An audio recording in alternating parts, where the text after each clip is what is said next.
Permettez-moi de remercier le frère et ami, le président Ibrahima Traoré, pour l'accueil chaleureux et fraternel qui m'a été réservé ainsi qu'à ma délégation. Et par sa voix, remercier l'ensemble du peuple burkinabé pour cet accueil-là. C'est une visite placée sous le signe de l'amitié, de la fraternité, mais c'est aussi une visite de travail que je suis venu effectuer. Je suis venu aussi dire merci au président Traoré et au peuple burkinabé pour avoir dépêché une délégation à Dakar lors de ma prestation de serment.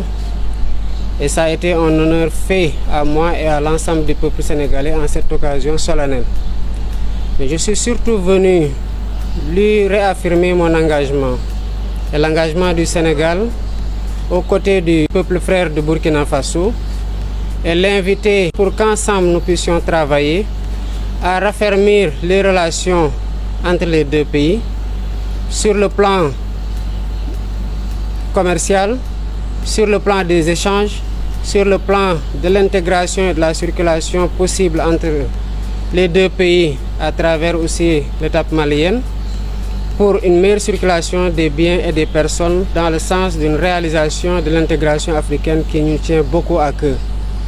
Et je suis venu aussi lui dire toute ma solidarité et ma fraternité avec le peuple burkinabé frère dans la période difficile qu'il traverse,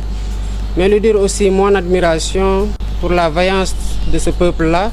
sa combativité et sa résilience. Et je sais que la dignité et l'honneur dont ils ont fait preuve, je veux dire les Burkinabés avec son leadership,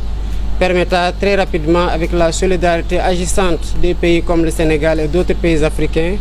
de triompher et de faire face aux défis qui retardent quelque peu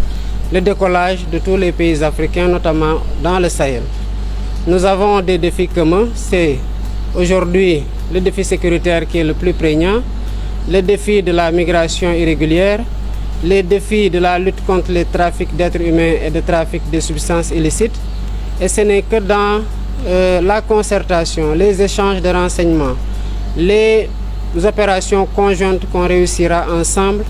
à prendre le dessus sur ces fléaux des temps modernes qui gangrènent aujourd'hui beaucoup de pays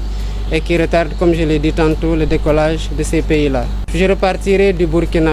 Faso très réconforté de l'ouverture d'esprit et de la disponibilité du président Ibrahim Traoré, mais surtout de sa disponibilité à renforcer avec nous l'axe Dakar-Ouaga pour développer davantage les échanges et la coopération. Nous avons aussi abordé le sujet de la CEDEAO, comme je l'ai fait dans les pays que j'ai visités jusqu'ici. Et je comprends aujourd'hui que les positions soient quelque peu figées, mais je perçois dans chacune de ces positions-là, ou les tenants de ces positions, une fenêtre d'ouverture qui peut permettre de nouer un fil, si tenu soit-il, du dialogue. J'ai toujours l'habitude de dire, on le constate aujourd'hui au niveau de la CEDEAO, que les portes du dialogue sont certes fermées, mais qu'il ne nous faut pas non plus fermer les fenêtres et tirer les rideaux, qu'il faut laisser des espaces pour nous aller, nous disputer s'il le faut, mais vider ce qui est en nous, mais surtout pour permettre à des pays qui sont un peu plus éloignés sur le plan physique des théâtres d'opération liés à l'insécurité, de comprendre ce que les pays qui le vivent directement sur le terrain sont en train de vivre et d'avoir plus de compassion, de se sentir davantage concernés, parce que les fléaux, il y a toujours une zone de démarrage, mais quand on voit aujourd'hui l'expansion, on sait qu'aucun pays n'est épargné, ni directement ni indirectement, et c'est pour ça aussi que je profite de ces visites d'amitié et de travail qui sont particulièrement centrées sur la coopération bilatérale, mais j'en profite pour adresser ces questions-là et dire ma disponibilité à continuer à travailler de part et d'autre pour qu'il y ait des plages de convergence qui nous permettent quand même de discuter de ce qui ne marche pas et de voir comment changer ce qui ne marche pas, parce que nous avons la responsabilité historique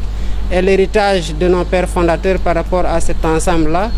pour nous battre au sein de la CEDEAO et ensemble pour que la CEDEAO reste ce qu'elle n'aurait jamais dû cesser d'être, à savoir un organe d'intégration qui a été cité en exemple, que nous devons pérenniser, que nous devons renforcer et que nous devons protéger contre toutes les velléités qui vont dans le sens de détourner la CEDEAO de son objectif d'intégration africaine et de ce qui est sa nature, à savoir la CEDEAO des peuples, et qu'elle continue à être cela et qu'elle continue surtout à être un cadre où nous allons adresser ensemble les défis communs que j'ai cités tantôt.